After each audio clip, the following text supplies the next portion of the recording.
Okay, so I would be talking about, stochastic tools in statistical physics.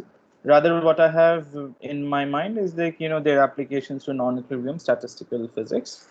And, I have borrowed this from, a title of a book. There is a book called Stochastic Tools in Turbulence by John Lumley. So, I thought, okay, I have not been reading the book. Let's at least, borrow the title.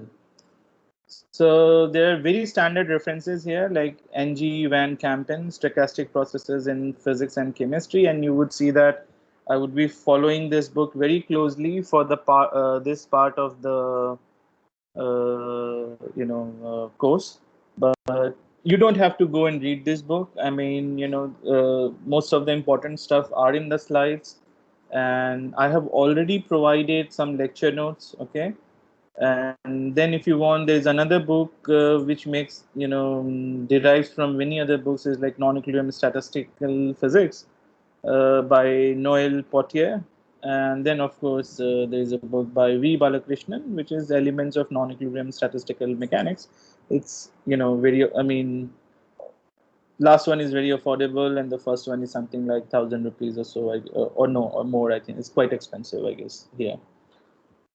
So you will have the notes, and most of the stuffs will be or will be there, on the slides. So don't worry. I mean, you don't have to go and read it, but those who are interested should go and read it.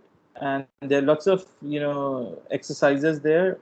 Some of which I will give you, for your tutorial, and some I will try to solve during one of the lectures.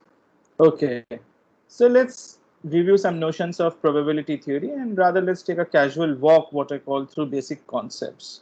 So why not, let's get started with game of cards. So for those who don't know, the cards come in four varieties.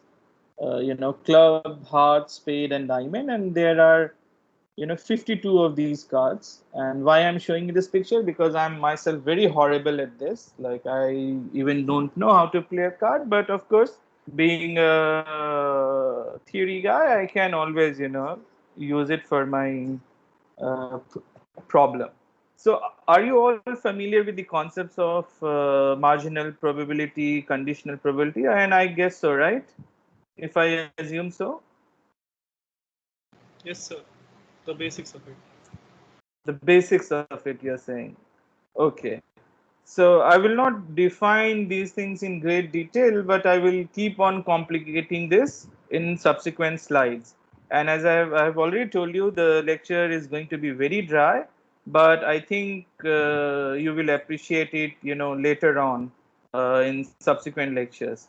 Okay, let's worry about now marginal probabilities. So this is a probability for an event A to occur, okay, and we will denote it by P of A. This is an unconditional probability, and let's take few examples. Okay, for example, that you want to know the probability that you draw out of these 52 cards a card that is red. Okay, so you can see from the picture on the right hand side, there are 26 of these 52 cards which are red in color. Okay, so what is the probability? Is simply you count the number of red cards and divide it by the total number of cards. Okay, it's like 26 by 52. And now another example could be, let's say the card drawn is 4. So what would be the probability? So you can again very quickly see from the fourth column in the figure on the right hand side, there are 4 such cards. So the probability will be 4 by 52, that is 1 by 13. So this is your marginal probability. It is simply an unconditional probability for an event A to occur. And what is your event A here? The event is that you're in the first example, you're drawing a red card, okay, and you're telling us the probability of that. And in the other one, that you're picking up a card which is going to be 4. I have a number 4, okay. So now there is a concept of joint probability, and what it tells you the probability of event A and event B occurring together. Okay, so it's intersection of two or more events. For example, again in a game of cards, what is the probability that you get a 4 and a red. So again, that I'm asking for, there are two events and I'm asking for their joint probability. So the event A is that the card has 4 on it, and the B is that it is red. So if you have a quick look here, so you will see there are only two such cards, right? Heart and diamond, red. So it's 2 by 52, 1 by 26. Okay, so this is your joint probability. Now what is condition? There's something called as conditional probability. Okay, and it's written as p probability of b conditioned on a. Okay, so this is nothing but it is that you are looking for a probability that the event b will occur given the knowledge that an event a has already occurred. Okay, so I mean you're trying to find out the probability of event b when you already have the knowledge about event A which has occurred. Okay. Now, if events A and B are not independent, then this joint probability is this product of the conditional probability of B given that A has occurred multiplied by the probability of event A occurring, right? And this is some very famous theorem which you know from school. Can you tell me what is the name of the theorem or rule? Bayes Bayes theorem. theorem. Bayes theorem. Okay, very good. So it is written down, in the next point, and you have seen it in this form, right? The conditional probability of B, given that A, you have knowledge about A, is the joint probability of A and B divided by the probability of A, right? Now, if event A and B are independent, that is, event A does not have any effect on the probability of event B, then, I mean, if A has no effect on B, then the probability of event B simply will be B, right? You agree with me?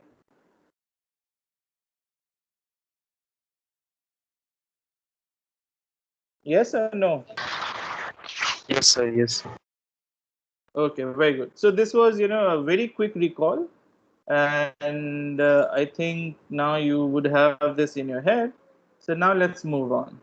So can you see something on the slide? So our StatMech has now even included the world of art, as you can see here. So what you're seeing here is I mean one sculpture of an architect called Anthony Gormley.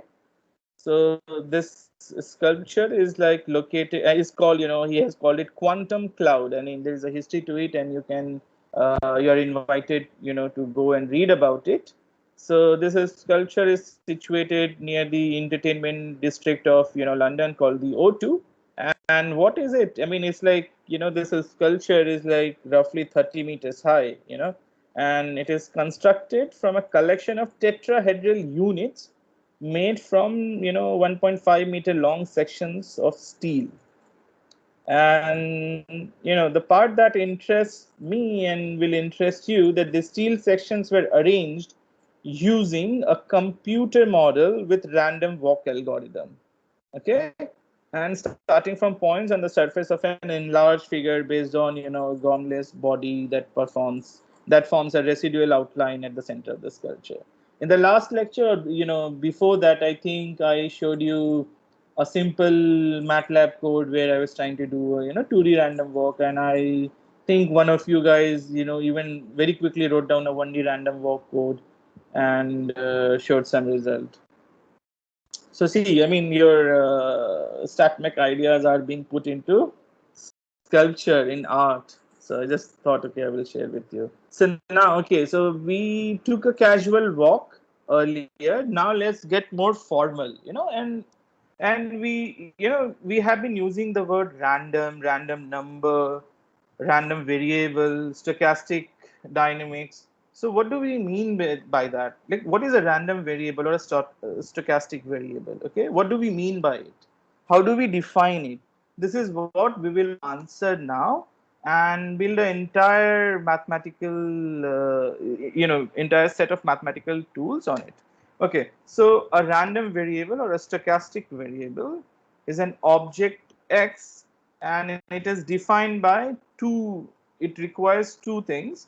First, a set of possible values, a set S of possible values, and people call this set by various names. For example, range, set of states, sample space, phase space, or simply set of outcomes depending on the context. Okay, that's one. Second, it requires a probability distribution p of x over this set. So whenever we are using the word, random number or a stochastic variable, there is a mathematical notion behind it. Okay, and what is that? It should correspond to a set of possible values and should have a probability distribution over this set. Okay, is this clear to you? That whenever we are speaking of random variable or a stochastic variable, it should have these two elements to it. Fine. And now, okay, the set of outcomes. What could be my set of outcomes? We did, discrete random walk, right? We were flipping coins and we talked about Sholay movie and, coin toss when, when we are starting, the cricket match, who will ball, who will bat first, right? So the set of outcomes may be discrete. For example, coin flip experiment, where this set is either heads or tails, or let's come to physics. It could be number of electrons in the conduction band of a semiconductor. It could be that the number of electrons is going to be discrete, right? Or it could be continuous. For example, energy of an electron in a metal at zero temperature. I think from your first course on condensed matter that this energy will be between zero and the Fermi energy, right? So it will always be below the Fermi level, right? And now it could also be, for example, the potential difference between the endpoints of an electrical resistance. Okay, and from our previous lecture, it could be kinetic energy of a Brownian particle.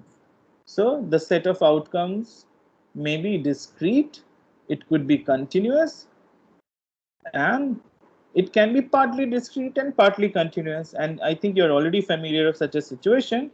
Let's say when you're considering energy on an electron in the presence of binding centers. Okay, let's say you're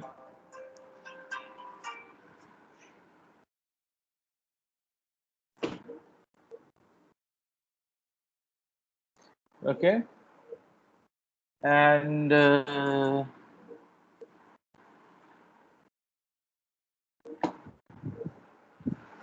just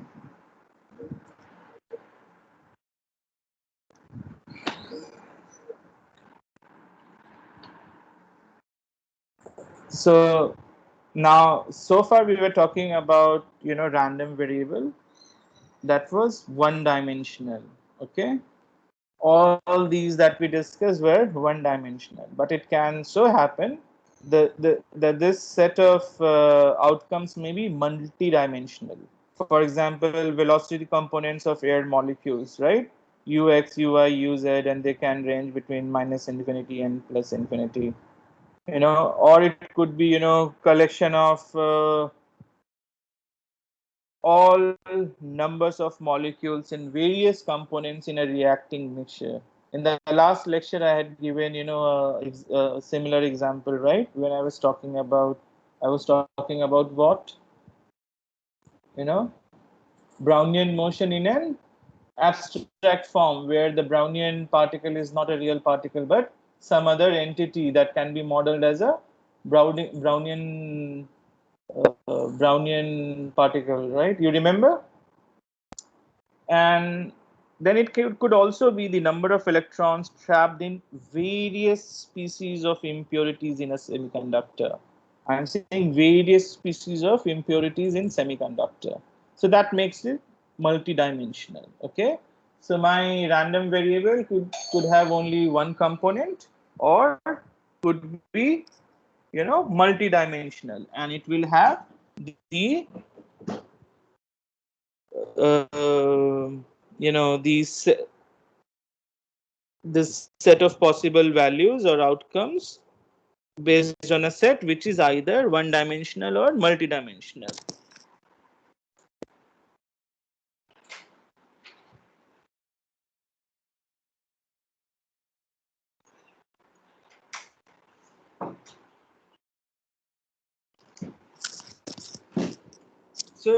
So far we have talked about only one of the needed thing that is required for a def, def, required for defining a random variable or a stochastic variable.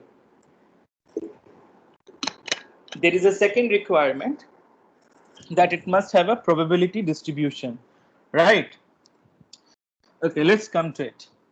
And we will talk about probability distribution so much that you will start hating me. Okay. So for let's again consider, one dimensional case. So for a continuous 1D range, the probability distribution we will denote by px. Okay. It should be non-negative, should be normalized to 1. Okay. And this integral, while normalizing, extends over the whole range. And what is the probability for the random variable x to have a value between, let's say, x and x plus dx is px times the elemental volume. In this case, is simply dx, right? So when we are talking about a continuous case, so what is the probability that the random variable x will have a value between x and x plus dx is p times dx, right? So this is very simple, and you must have already seen it and know and understand it very well. So now let's complicate it a little bit more, and probably you know about it also. Something called as cumulative distribution function. Okay, and what it is, and you first of all you can define it in two ways. The first one, let's say, is like the total probability that the random variable x has any value which is less than x.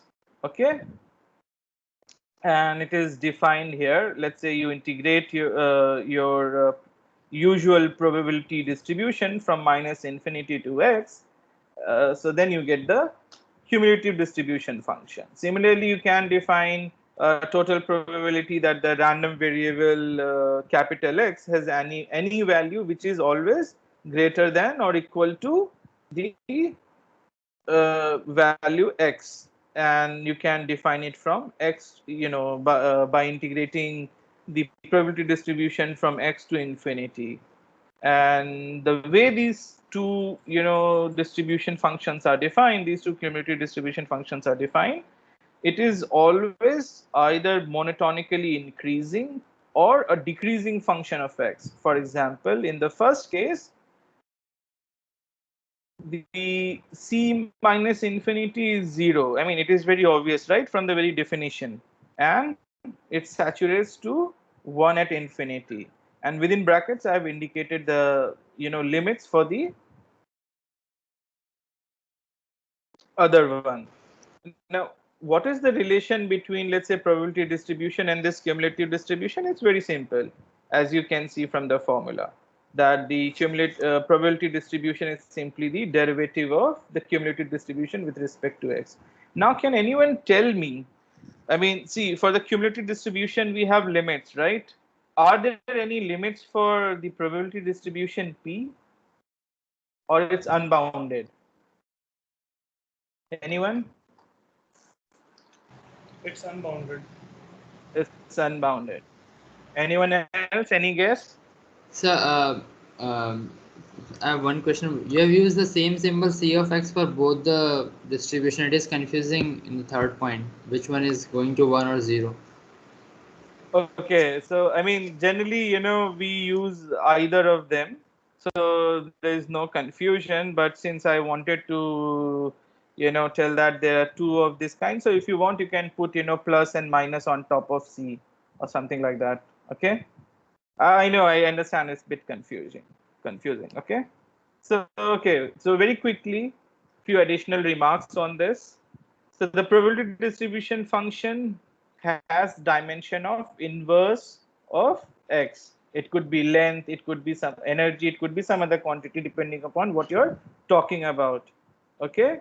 So now if you change the value of, or rather you change the units of x, then the value of the probability is changed. Okay. And the question that I asked, like, unlike the cumulative distribution function, Px has no upper bound, right? It can go from 0 to infinity. But what is required? I mean, it should be integrable and it can contain divergence, but even then, what is must is that it should be integrable. So we have discussed, so now both the points that are required, or both the things that are required for a description of a random variable or a stochastic variable. I'm discussing this in detail because maybe in the next lecture I will start talking about, in a formal way about stochastic processes. And then from there on, from there I will go to Markov processes and, come back to the Brownian motion problem and random walk problem, talk about diffusion, link these, and talk about fluctuation theorem.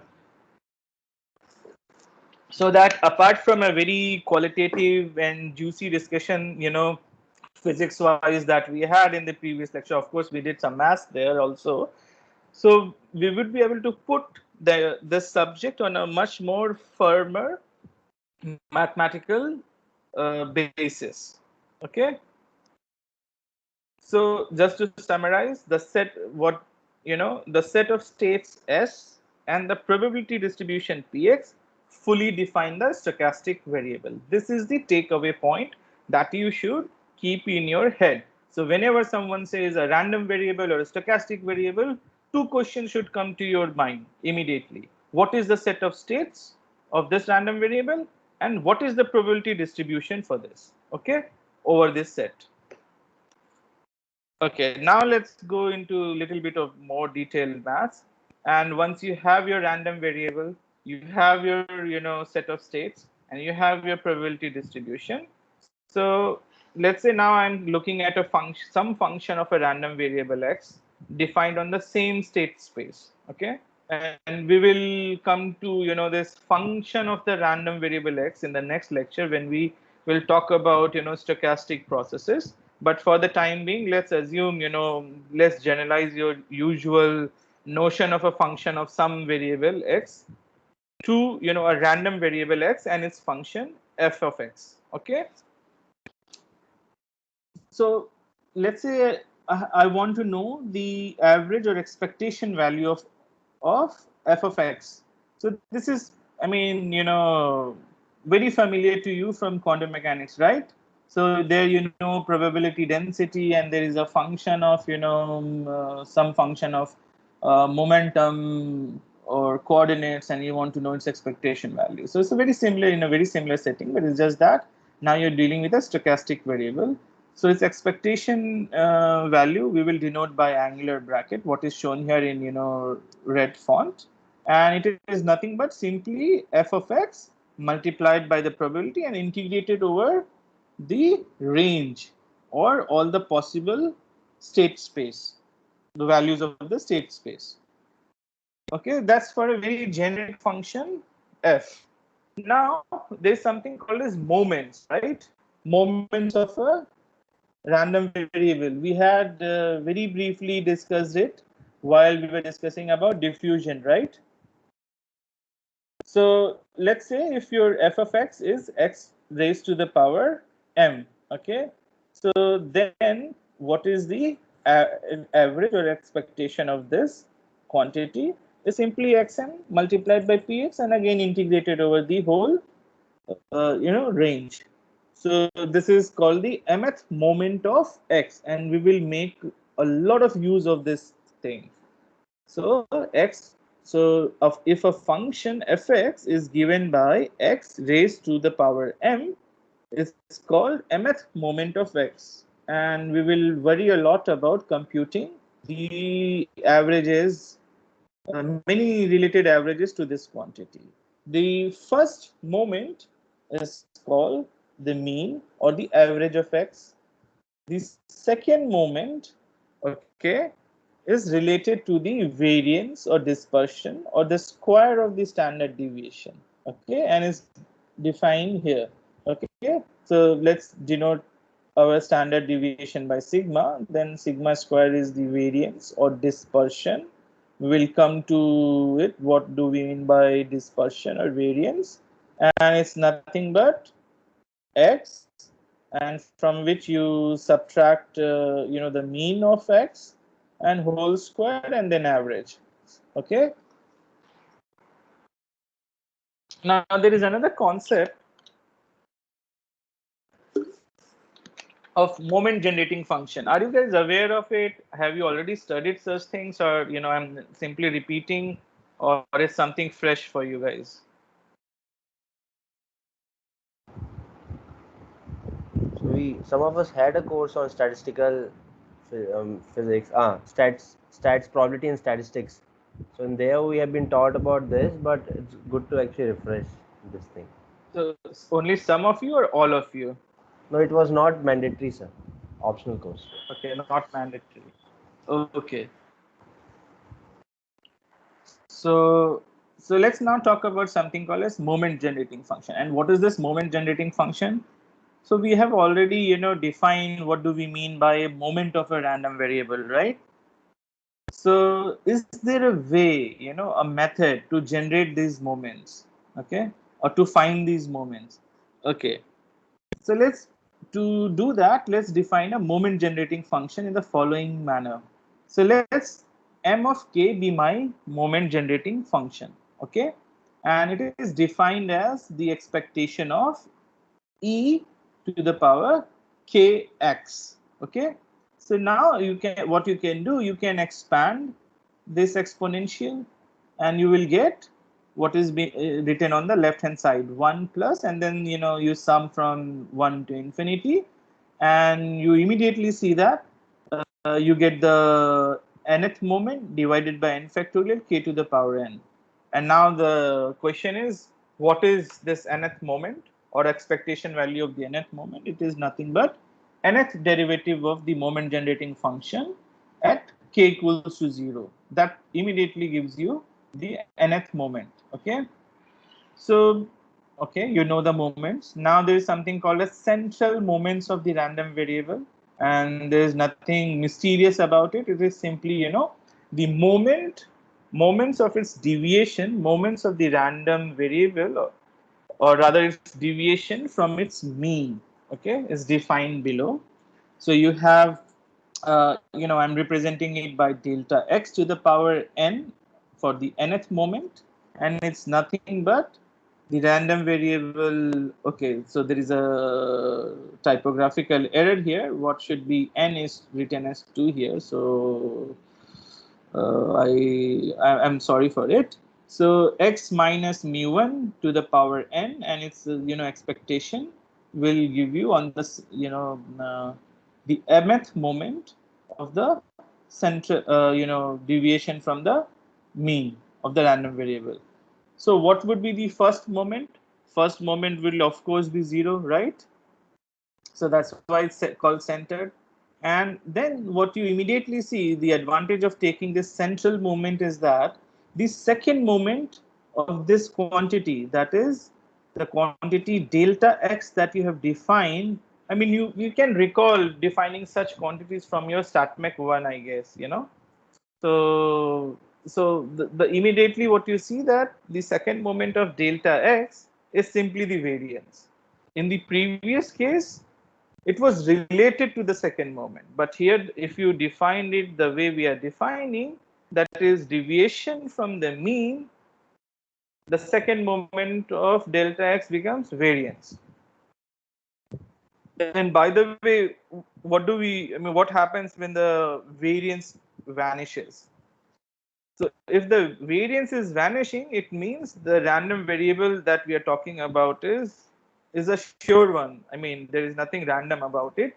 That is, the cardinality of the state space is one. There is only one element in it. Okay, and then a very related concept that is very often and frequently used, and you have used it a lot in your StatMech 1, is called relative fluctuation of the random variable, and this is defined as the ratio of the standard deviation to the mean. Okay, similarly, there is another concept of cumulants of a probability distribution denoted by kappa n. Again, I will repeat this. This is going to be a bit dry. Okay, but we will be making lots of use of this, so it's better we do it now and then we are peaceful. So what do we mean by cumulants? What are cumulants? So it's cumulants are the generalization of the concept of variance to higher moments of the distribution. So we are trying to get an information about the distribution, and for that we are defining different kind of moments, and we will see sometime later on that, let's say we do not know what the probability distribution is, then if we are given the outcomes, can we use them to generate our, I mean, given a random variable, can we, I mean, we will compute moments or cumulants, and based on that we will try to find out what the distribution function is like. So similar to the moment generating function, we can define a cumulant generating function, which I'm denoting by k here, and it's nothing but the sum from n equals to 1 to infinity. So kappa n is my nth cumulant. I mean, it will become more clear on the next slide or the next point, divided by n factorial times k to the power n. Okay, and then similar to the previous case, the nth cumulant is given by the nth order derivative of the cumulant generating function at k equals to 0. Now you must be wondering, what is the relation between moment and cumulant generating functions? Of course I will answer, like, why do we need to introduce cumulant, and what is the role of cumulant, and why they are very useful. So I will just sketch it in this lecture, and subsequent lectures we will see a lot of cumulants coming in, like even while studying phase transitions, or in Ising model trying to study phase transitions, let's say you're doing it numerically or otherwise, people compute these cumulants to get an idea of the distribution function. Okay, so now mk was the moment generating function, and k is the cumulant generating function. So mk is simply the exponential of the cumulant generating function, or rather, cumulant generating function is the natural log of the moment generating function. Once you know this, you can do little expansion around k, of the log of m, and you can see yourself the expression that is given above, that is k, expanded from 1 to infinity. You can derive that. That's very easy, moreover, I mean, now let's just list down some cumulants and their relationship with moments. Of course, cumulants and moments are related. If you know one of them, you can of course know the other one. So first cumulant is the mean. Second cumulant is the standard square of the standard deviation, that is variance. Third cumulant is simply delta x cube, and fourth is given here. I mean, we will work it out maybe on Saturday. So what is the utility of these cumulants? Okay, so for example, the second cumulant provides you with the measure of the spread or the dispersion of the random variable about its mean value. Okay, so that is why it is very important in statistics and in non-equilibrium StatMech, where we are dealing with random variables, okay, or distribution of a certain quantity. The third moment, what does it tell us about the distribution? It measures the symmetry, or what is called as skewness of the distribution about the mean. Okay, So can anyone tell me what is the skewness for a Gaussian distribution? Sir, uh, the FWHM kind of, yeah, like the width at that point. FWHM? So like the Sir, width. standard normal is not Since So what skew. Gaussian is function is symmetric, shouldn't it be zero? Yeah, it's zero then. Hmm. Okay, good. So now let's look at the fourth moment or fourth cumulant. And what does it tell you? It helps us to characterize the extent to which the distribution deviates from the normal or Gaussian distribution. Okay, so you can define a measure for this. For example, if your let's say probability distribution, which you are not, which you are trying to characterize is symmetric about the mean, then you can define a quantity, kappa 4 divided by kappa 2 square, and that provides you with a, measure of how, your probability distribution that you're trying to characterize is different or deviating from the normal or a Gaussian distribution. And now, why are we worrying about these four? Because generally, if you know the first four cumulants of a distribution, you are able to capture the important features of the probability distribution of the random variable. That's the basic utility. Maybe we will do some example, then it will become more clear. But that's the idea behind cumulants. Okay, moments are easier to see mathematically. You just made random variable x to the power m, and you just took the expectation. But why are we defining these cumulants? This is the question. Now there is a related concept of something called as a characteristic function, g of k. Okay, so let's again consider a stochastic variable x, and for its range I consider it to be set of real numbers or a set thereof, subset thereof. Okay, so what is this g of k?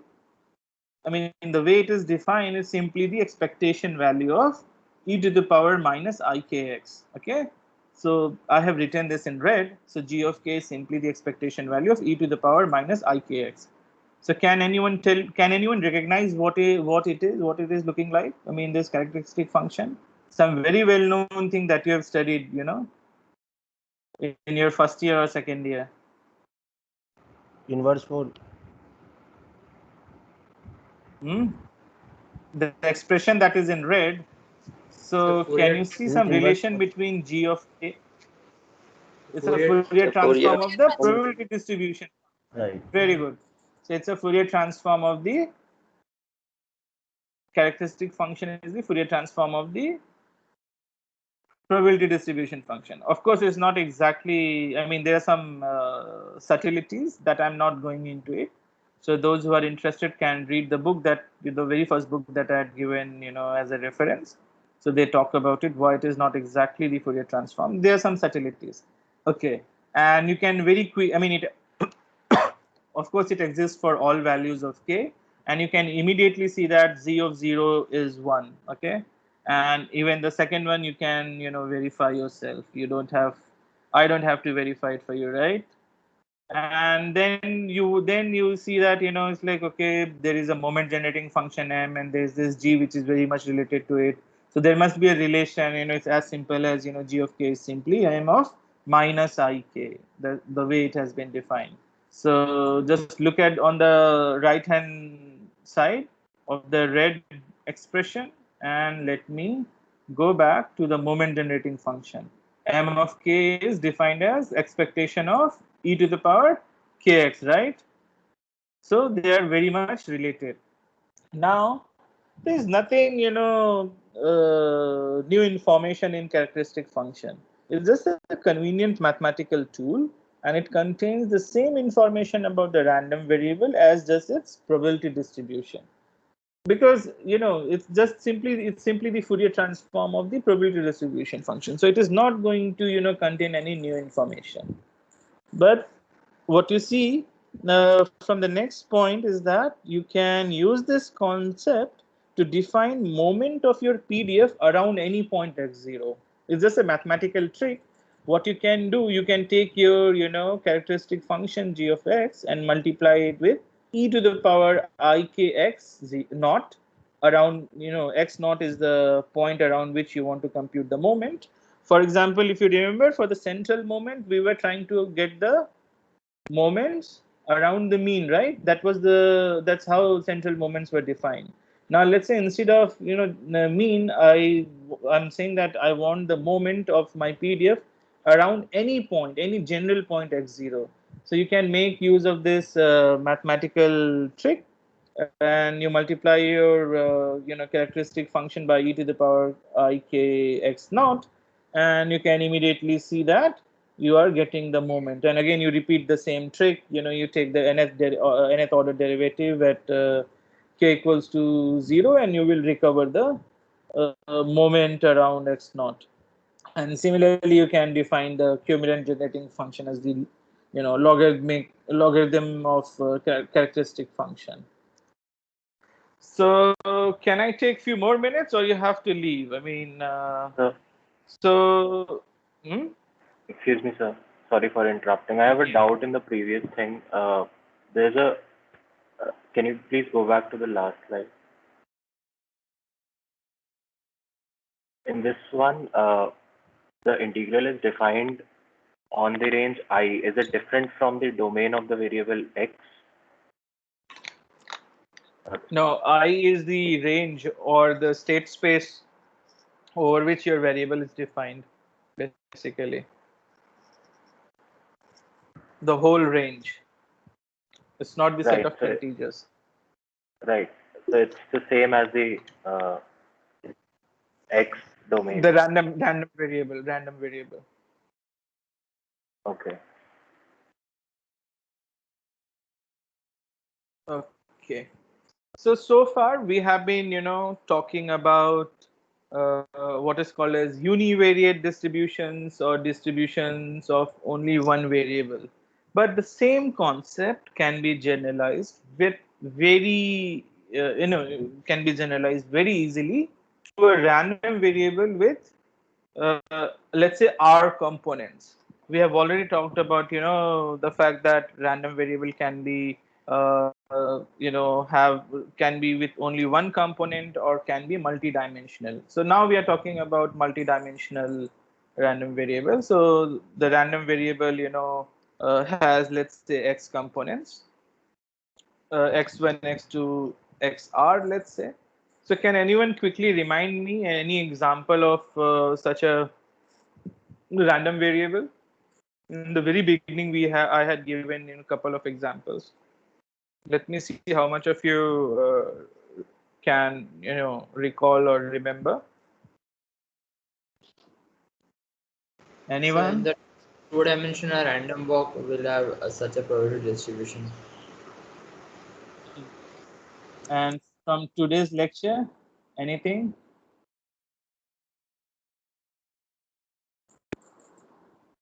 So I think you had told velocity of gases. Okay, very good. So now we can generalize the same concept that we had for in the very first two slides. I talked about marginal probability distribution. That could be could have been that was generalized for the uh, one dimensional case. Now let's generalize this to a random variable with R components, or rather a multi-dimensional random variable. Okay, so I will just quickly go through it. So we will define the joint probability distribution, or rather not define, rather denote the joint probability distribution p script r, p subscript r as of x1, x2, up to xr. Similarly, marginal probability distribution you can define. So for defining, let's say, marginal probability distribution, you consider a subset of variables, x1, x2, xx, where s is smaller than r. Then the probability that this subset of variables have values x1, x2, so on up to x's, irrespective of the values taken by the remaining components. Okay, what are the remaining components? xs plus 1, xs plus 2 up to xr, right? And what would be the marginal probability distribution? You simply integrate over these, remaining random variables, and you get the probability for the x1 up to xs, right? Joint marginal probability distribution. Okay, I think I ran out of slides here, and now I will do something that I was doing earlier.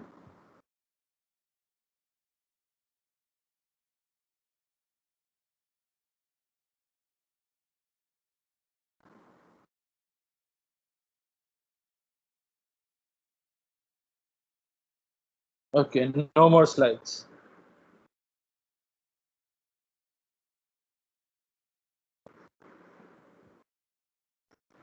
I was tired of preparing slides. So now let's assign some fixed values to the subset of variables, remaining variables, xs plus 1 up to xr, Sir, and then consider yes. sir, I have a class. Can I leave? Oh, okay. So maybe I will stop here, and tomorrow I will, start with a multivariate distribution again, and I will cover, central limit theorem, Gaussian distributions, and stochastic processes, and take it from there. And tomorrow, it's highly likely that I will take a quiz also. Okay. Thank you, sir. So I will stop here.